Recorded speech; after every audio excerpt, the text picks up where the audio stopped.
I dedicate this episode to my daughter, Emma. From the day you were born and every day since, you've inspired me to be a better person. The FNRad Snowboard Podcast is presented by Vans. Season 7 of FNRad is sponsored by Wired Snowboards, the Boardroom Snowboard Shop, Anon Optics, Time Bomb Trading, the Canadian distributor of Stance, 32 Dragon, and much more, and Tribute Board Shop in Nelson, BC.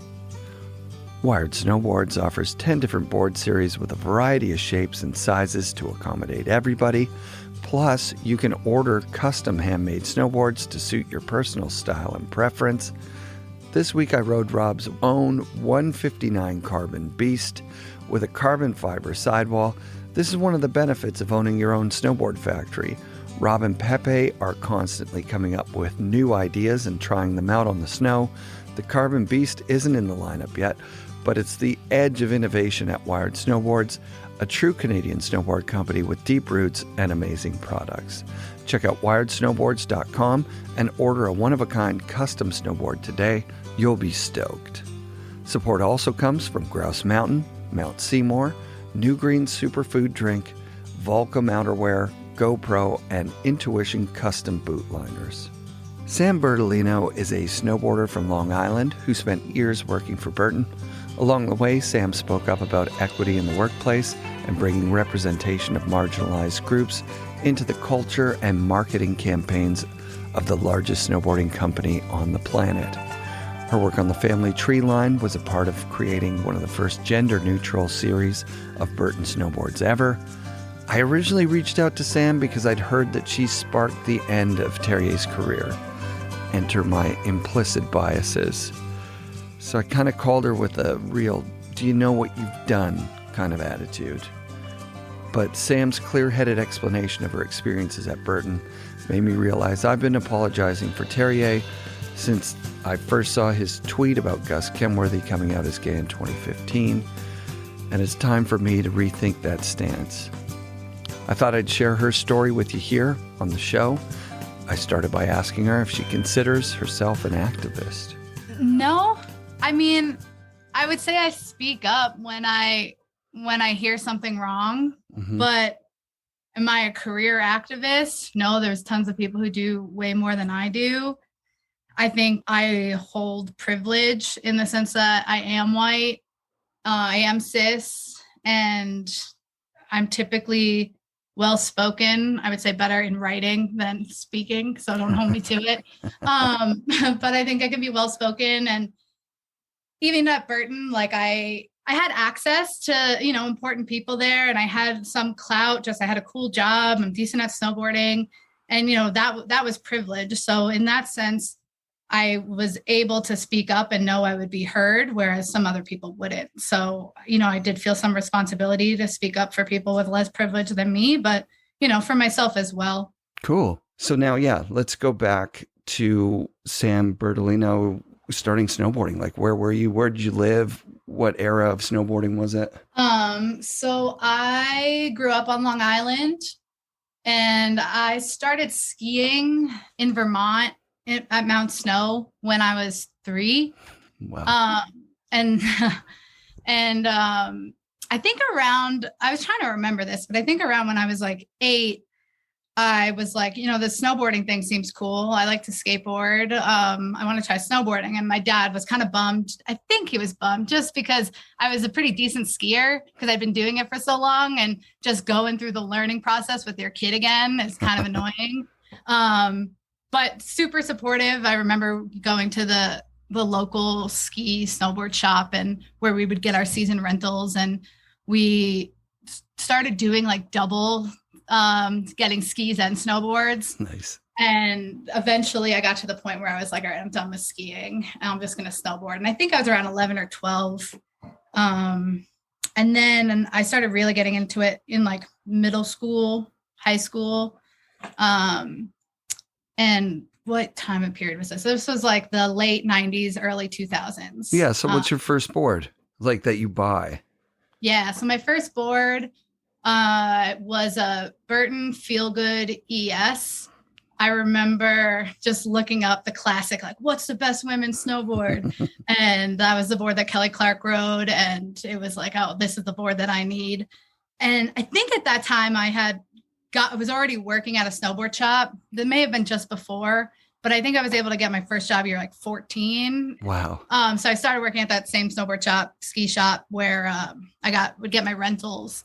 And so I may have even had a pro form or got a discount, got the Burton Fielded ES, and it was like a 152 for perspective. I ride like 146 to 149 now. So I had this like massive stiff camber snowboard that I would just bomb at Mount Snow. Brad.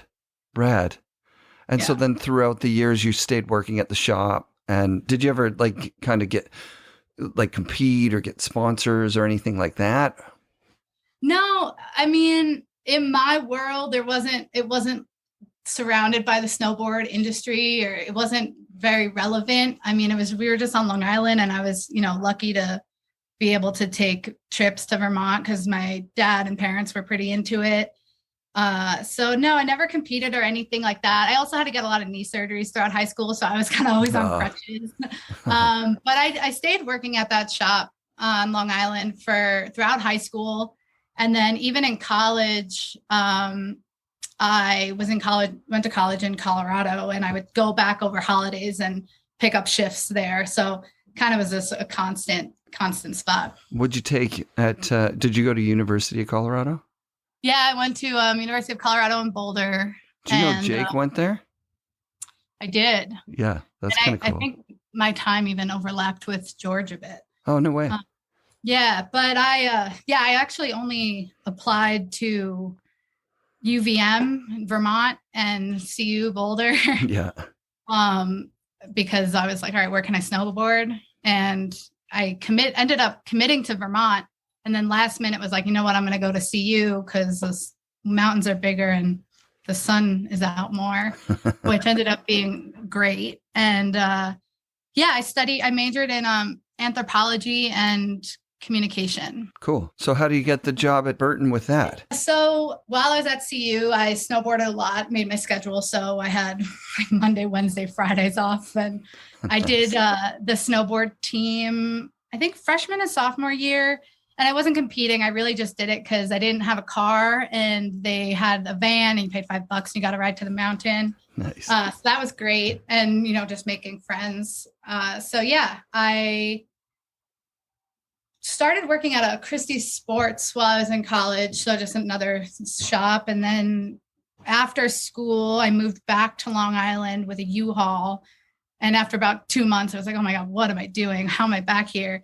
And I just remember searching jobs on Indeed and keyword like snowboard, keyword Burton, and the Burton store in Vail popped up. And I went and worked at the Vail store and lived in Vail for 3 years. Wow. Which was awesome. And that was where I really just got to snowboard all the time. And that was amazing. Just getting to snowboard almost every day and work and just sling snowboards and talk shop. And then from there, the Burton reps in the Rockies, so Colorado and New Mexico, had a big presence in Vail. So I made a conscious decision to really get in with them, and they were all rad anyway. So it was kind of like natural friendships were formed, and the US Open just started getting hosted in Vail. So we'd have people from in-house in Vermont coming out all the time. And it was pretty calculated. Like I showed up to demos. I would take paid days off of work from the shop to go volunteer at the Burton Girls tent just to show face and make connections and network. And it ended up working out. I ended up getting a job with the rep crew. And then that was awesome. Learned a ton. Yeah, continued to meet people and network. And then from there, I was loving being a rep, loved living in Denver.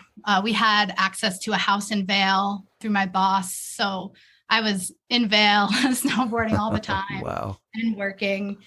And I saw a post the job opening for assistant product manager for snowboards in Vermont. And I was like, damn, this is it. Like, I don't want to leave Denver. I was in a new relationship, loved my job, loved Colorado. But of all the jobs that could have pulled me in, that was it. And one thing kind of led to another. And before I knew it, I was interviewing, and then I got the job, and then it was off to Vermont, which was a big change, but it was awesome. Rad. So your day to day becomes designing snowboards. Is that right? So I was on the product management team for hard goods. So there were 4 of us, and I wouldn't say necessarily designing, because I think a lot of people then think, graphics or engineering, but it's more so like you're the hub of the wheel. You really coordinate everything from line planning of like, okay, what kind of snowboards do we need at which price point and why? Who's the customer? What kind of board does that customer want? Working with the engineers to develop something that fits that persona, then giving direction to the creative team to design something that fits that persona. And then once the product is made, then working your way through informing sales and marketing. Hey, this is what we made, why? And, working through the whole cycle of the product. So it's more than a project manager or coordinator, because you have say and strategy and decision making, but you really get to touch, all aspects of the process.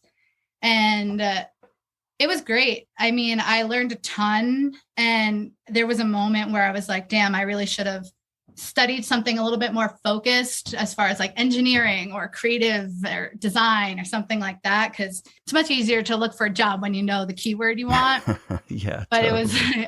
I was looking for something a little bit more broad, and this kind of answered to all of that. And my majors in college had to do with people and culture and how people communicate and things like that. And I think that really helped me with market understanding. And yeah, it was great. And, you've been to the Vermont office. Mm-hmm. So, I think you mentioned, when you were there, going and getting to see like all that future product in the hard goods room. Oh, it was so sick. Yeah. It's just nuts. Yeah. I thought it was awesome. Yeah. So my desk, I was in the hard goods room. So you're surrounded by future product, by legendary product on the walls, and legends in the room with you, JG a couple desks away. And it's it was a really awesome environment just to be in. Like, you'd just be doing your work, and sometimes Jake would be walking through, or Donna's always around, and it was a really, really great atmosphere, and you definitely felt like you were surrounded by snowboarding. How long were you at that job? That job, I believe, was 3 years. And how long before you noticed that there was something off about the work environment?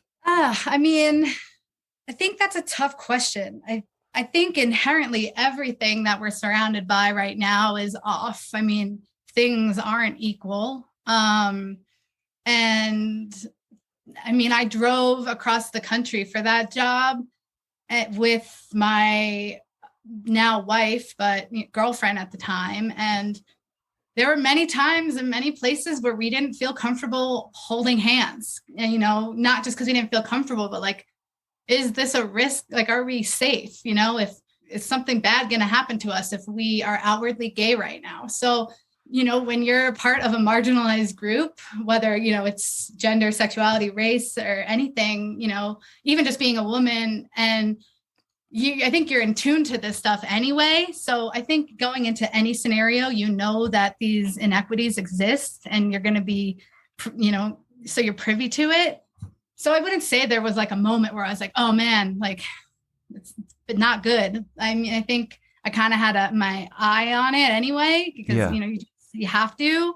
I was one of like 3 women in hard goods. It's like 30 people. I mean, I think the inequities are around you all the time. You're kind of seeing it. So I wouldn't say there was like an aha moment of that, but I will say that like anytime something did happen, I always found myself being the one to kind of speak up. And I think that was because, when I showed up to that office for that job, I already knew most of the people, like just from being a rep before. So I was comfortable there. Like these are my people. This is what I like to do. I've spent years formulating relationships here. So I had a bit of comfort in, who I could email. Mm-hmm. And I had a cool job, hard goods product. If something happened that I didn't agree with or necessarily think was right, I would say something, and not in a way to yell at you, be like, you did this wrong. I mean, I would say that too, but also like, hey, we're a global leader here. Let's do better. We have a really great opportunity to do something great here.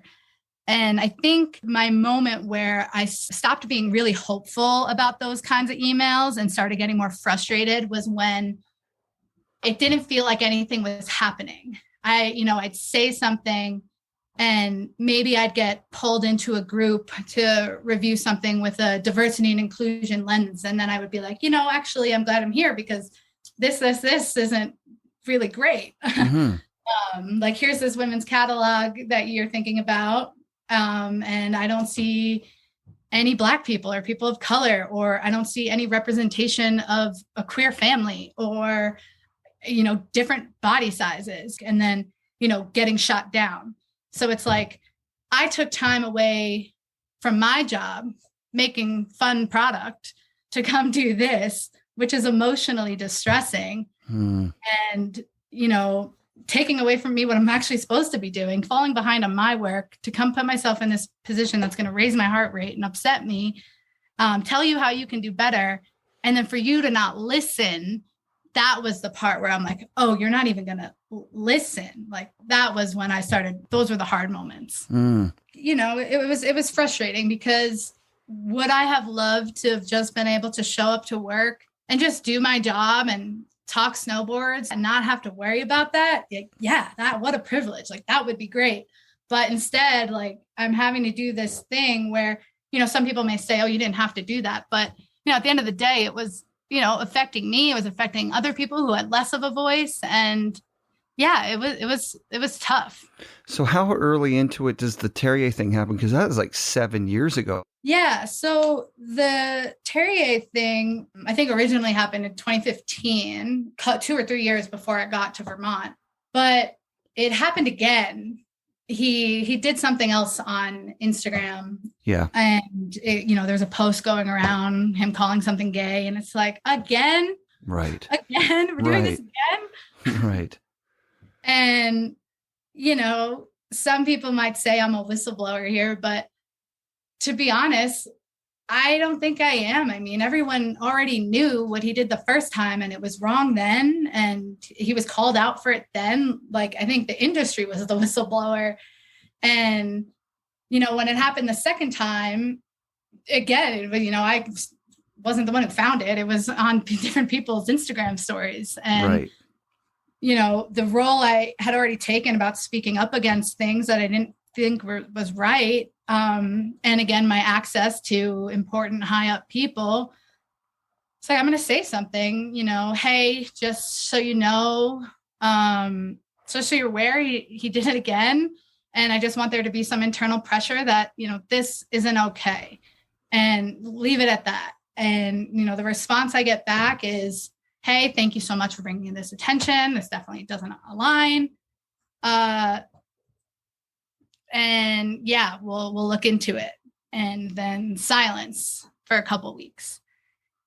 And then the next thing, then I kind of forgot about it, heart rate goes down, and back to just talking snowboards, having fun. Yeah. And the next thing I think that comes across my desk, I was in some meeting, and it's the prepping to design the Terrier line. And that's falling on your desk. Yeah. Like, I'm not the sole person responsible for it, but I'm in the meeting where we're like, hey, we're about to start working on this capsule for Terrier. Do you think it was calculated, or do you think it was just bad timing or bad communication as a company? Oh, I don't think it was calculated, like, oh, let's do this to make Sam mad. Like, I don't think it was necessarily calculated. Like, I'm sure it was something that was written in his contract. He gets a line. Mm-hmm. But I think it speaks more to the fact of, like, where are your priorities? if your priorities are, he has to align with your values in order to represent the brand, why is this even getting to the point where it's at my desk? Like, I shouldn't even have to say anything. I don't want to say anything. Like, you think I want to risk my likability, my promotability, emailing these high powered people about this? This isn't what I want to be doing. Like, so I don't think it was calculated, but I also don't think it should have happened. It should have been put a stop to in 2015. And then again, it shouldn't have been able to get to that point. Right. In that moment, when that line kind of was being talked about, we were all sitting around a table.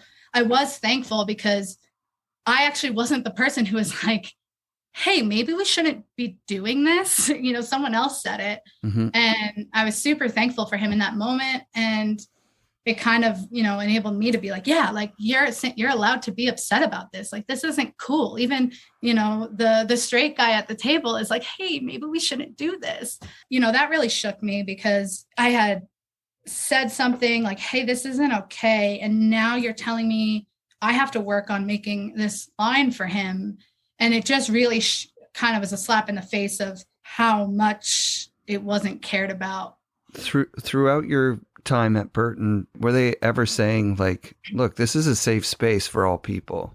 Oh yeah, of course. I mean, that's definitely the message that's put out there. And I think that was also empowering for me to be like, hey, this is a company who says they support me.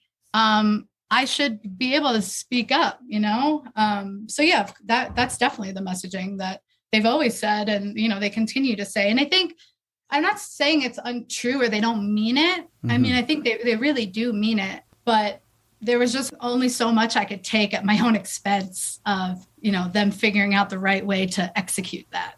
Right. The responsibility doesn't fall on you. Yeah. Like sometimes you want to just show up and like get to do what everyone else does and just, talk snowboarding and not have it be this thing. And there is some responsibility, when you are in a position of power to, speak up and create the space for the little kid who's thinking about maybe snowboarding to be like, hey, you're not alone here. There's other people. So, it kind of goes both ways.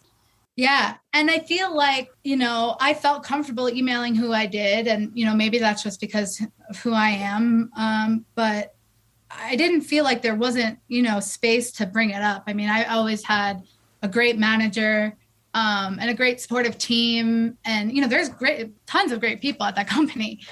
Like half of my friends still work at Bird. So I never felt like I really didn't have someone to tell. And I'm sure a few people could tell you that I told them. And I think it really just came down to the follow through and the action. And it's like, I don't know what conversations happened afterwards, or did they talk about it? Did they not talk about it? What was said? What decision was made and why? So I don't know. I think, it really came down to action and follow through. Right. So eventually they let Terrier go, but they do it in the most ambiguous way.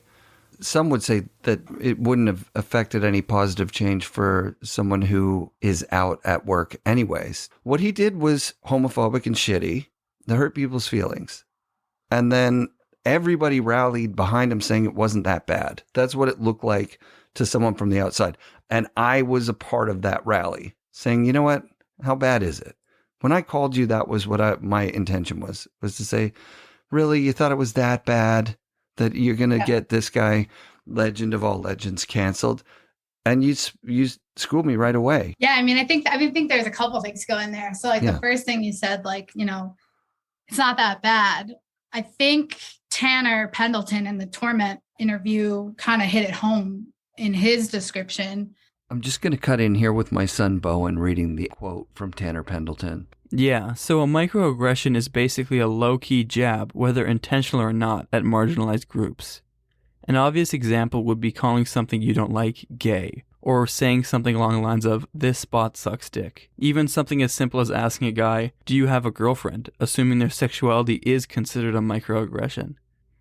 I know some people might think that's overboard, but if you really think about it, what message does that tell a guy if he is gay? It tells them they're not normal. It may not seem like a big deal, but repeated microaggressions are actually really harmful and proven to be a leading cause of suicide in LGBTQ people.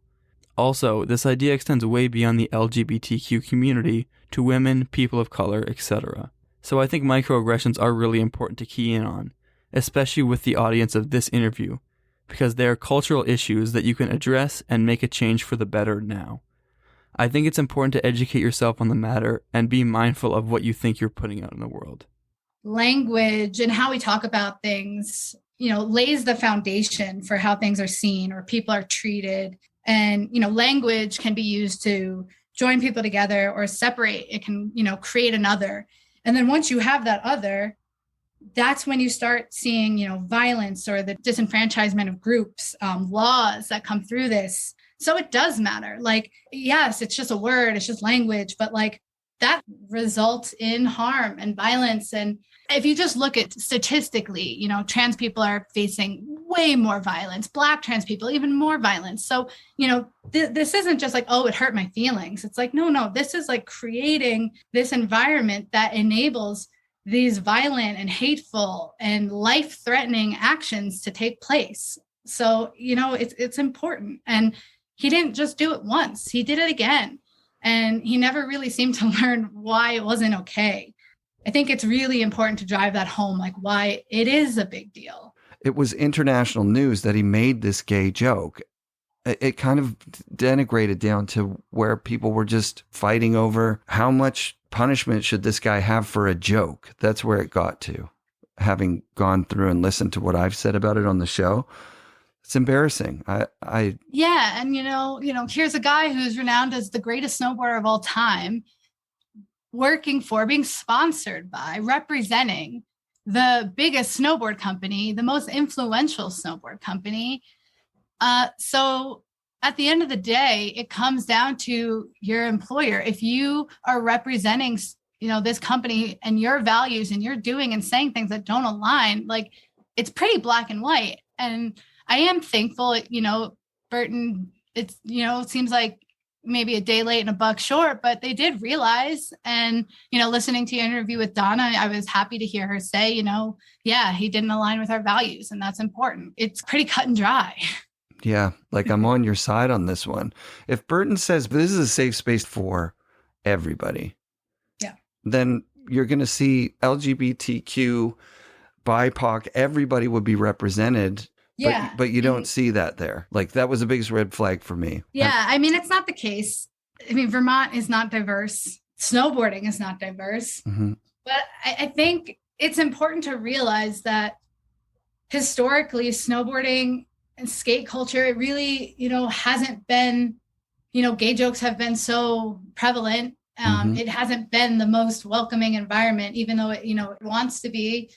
It isn't. And yeah, I think I told you, as far as I know, 700 people in an office, that number could be off, but I think it's right. It's kind of like a small high school. And there was rarely a person I passed in the hallway that I didn't know their name. So think of a small 700, because it really didn't feel big. Yeah. And of everyone I knew there, I could be wrong, but I don't think there was a single out gay man or any out trans people. There were a few lesbians that I know of, but not a single out gay man. What does that tell you about, the toxic culture, just like that snowboarding creates? Like, why don't these people feel welcome here? And, does the greatest snowboarder of all time continuing to call things gay in a derogatory way result in that? Yeah, absolutely. Like, I think it does. It creates this environment where people, although we can say it's a safe space, statistically, it doesn't line up with what a safe space would look like. Mm-hmm. Well, that's a big call out. And I think that's one of the things that I learned speaking with you.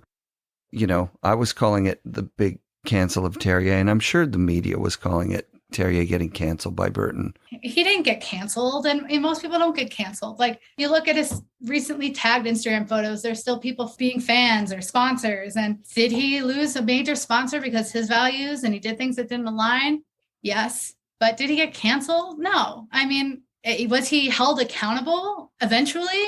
Yeah, absolutely. And I don't think there's anything wrong with being held accountable when you can affect so much. And I think that's important to clarify.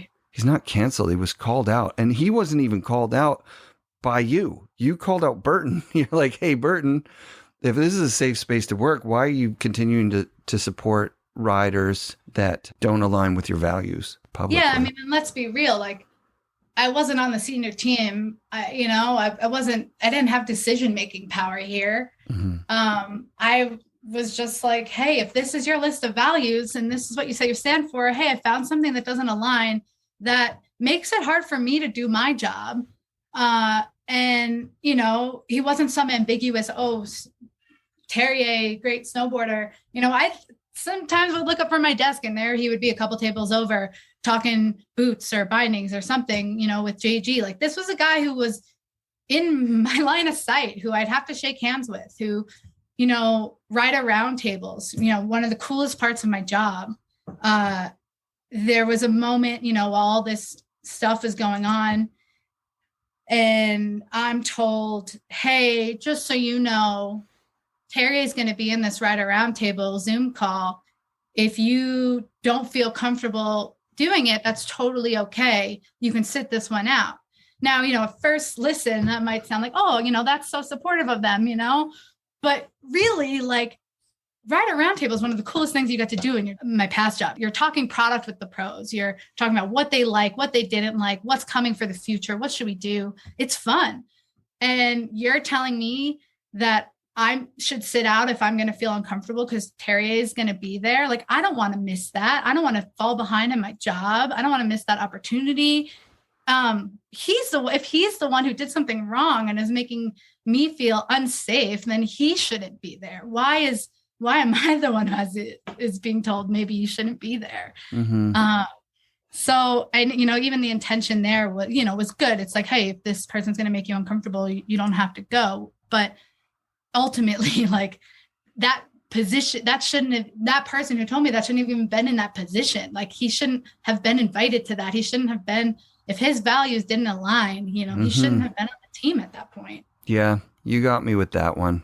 When I first heard it, I was like, she's totally right on that. Why do you think it's so sticky? Like, when I spoke with Donna, she was really proud of their shit moment when they looked around and saw that women were underrepresented, and they worked on it. And why wouldn't they put that same sort of effort into this? Is it because it's too complicated, or like, I don't understand? I mean, I think it is the same phenomenon that happens all across society. I mean, there's the intersectionality of these issues in the sense of, you want to attack just, let's do gender inequity, let's look for women.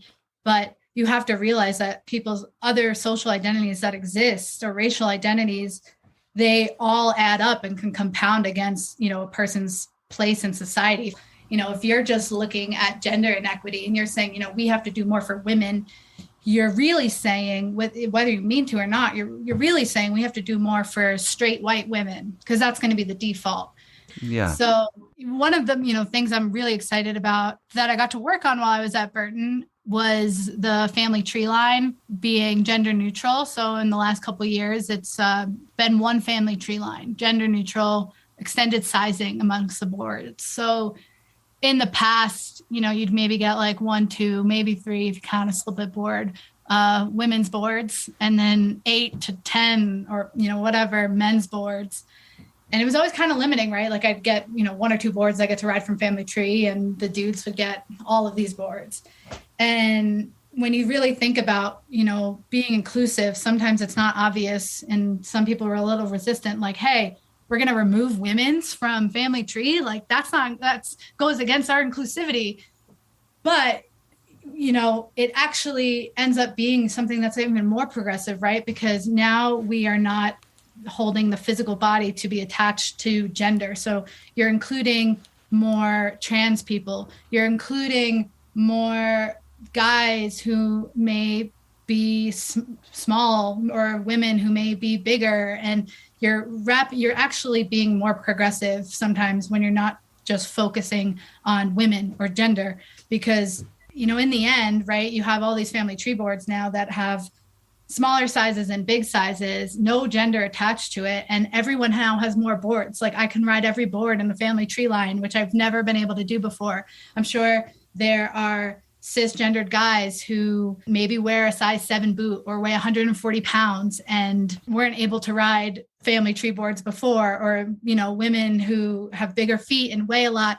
So sometimes these criteria that we think we're holding ourselves to be more inclusive, if you're not thinking about intersectionality and the different identities, if you're not really thinking about the most marginalized groups, and if you reach for those more marginalized groups, trans people, Black people, you're going to swoop up everyone. So, in my head, I may have been thinking about trans people, and making the sizing more inclusive. But in the end, it helped cis people too. It helped, the cis people who fall out of the typical ranges. So it really is important to think about those most marginalized groups, and you're going to help more people. And I think it's, important to realize that you don't always realize the issues that don't affect you. Mm-hmm. And if Burton was ran by queer, disabled, Black, trans women, right? Yeah. Like if those are the people on the senior team, the company would look so different. That, not just Burton, any company, if it was ran by that group of people, you wouldn't just be saying women. I think a lot of companies have great intentions, Burton included, and they're moving in the right direction, but it's all interconnected, and you really have to go the extra mile to think further about what can you do to get everyone. Yeah, I feel that too. I brought up that Lululemon thing. I did look it up just so I am talking about it with a little bit of knowledge. Basically, they say we stand for humanity, diversity, empathy without exception. Their inclusion, diversity, equity, and action mission. So that's what the IDEA mission is. Anything in the IDEA realm can be brought all the way up to the CEO level. That is what they're committed to. And when I asked my friend, do you have an example of that thing working? He goes, I do. There are 2 girls at my work. One's Chinese, one's Korean. And they both separately brought the same issue to the IDEA committee. And that was that they were getting mistaken for each other at work. And so they went to the IDEA committee and they figured it out. And by the time that it reached my friend, these 2 women were making a presentation. Why am I crying?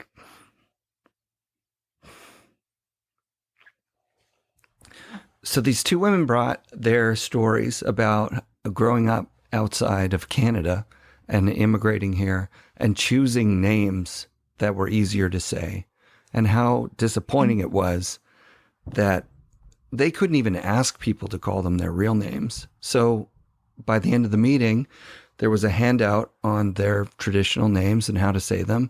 And there was an expectation in the workplace to learn that.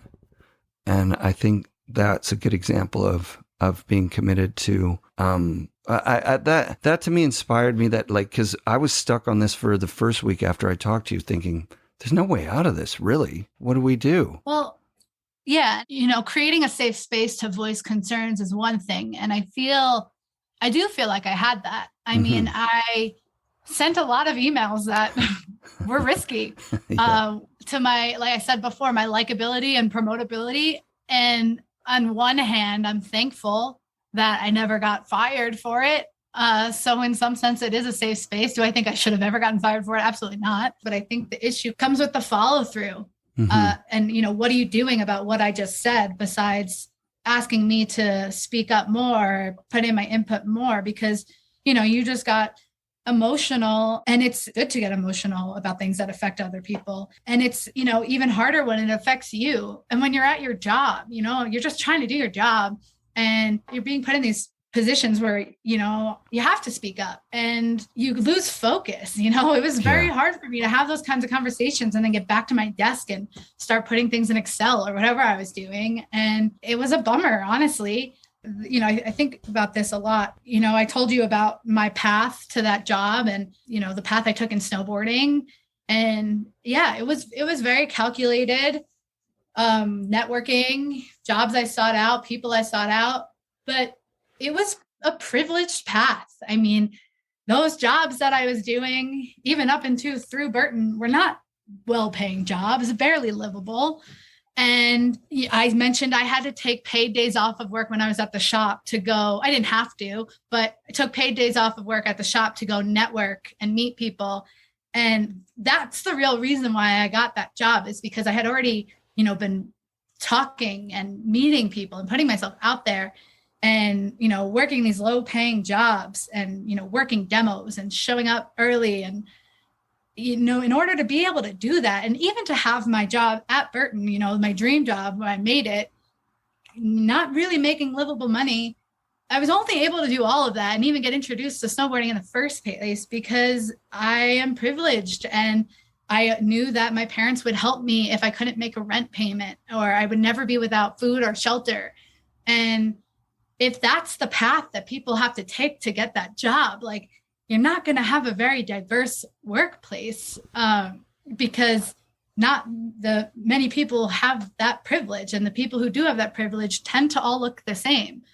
And, you know, even if you can find someone who maybe doesn't need to know snowboards and work in snowboard product, you know, someone who's going to work in IT or finance or even sales or anything, really, marketing, any job. And if you're not going to pay competitive wage, it's the same scenario. The kind of people who can afford to work low paying jobs are those privileged groups. And, you know, I think the draw of like, oh, well, you can snowboard, you can wear jeans and a t-shirt, you can bring your dog to work. I think a lot of that is more obsolete. I mean, especially now with remote work, but even in the last 10 years with tech jobs coming up and same casual work environment. I mean, that's more of a standard now. It's not really a benefit in a lot of jobs. So I think the pay is huge.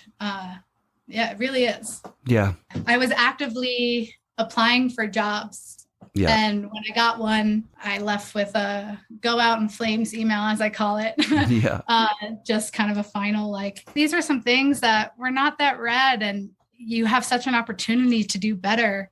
And if you're still supporting Terrier, shame on you, really. You know, I had the privilege in that moment. I didn't need that job anymore. And I'm going to say, you know, one last time, this is what you really should be doing to do better. Holy moly. The amount of emotional heavy lifting that you've done on this issue, you know, for free is a lot. You know, even the first question you asked me, are you an activist? Or people in my time at Burton being like, oh, wow, you're so well-spoken. You're so passionate about this. And it's ironic because no, I'm not. Like, I don't want to be passionate about being marginalized or other groups being marginalized more than me. Like, I'm passionate about snowboarding. I didn't want this to be my legacy, you know, like, this is not the kind of podcast I would, if you told me 5 years ago that I was going to be doing with you, I would be bummed. Like, my passion is snowboards and products. Like, it's not this. Yeah. And it's unfortunate that I had to be passionate about that in order to make my job more doable, or just like my own comfort and safety. It's unfortunate. I never felt like I was, you know, alone in the battle, whether it was like while I was sending feisty emails or speaking up about things.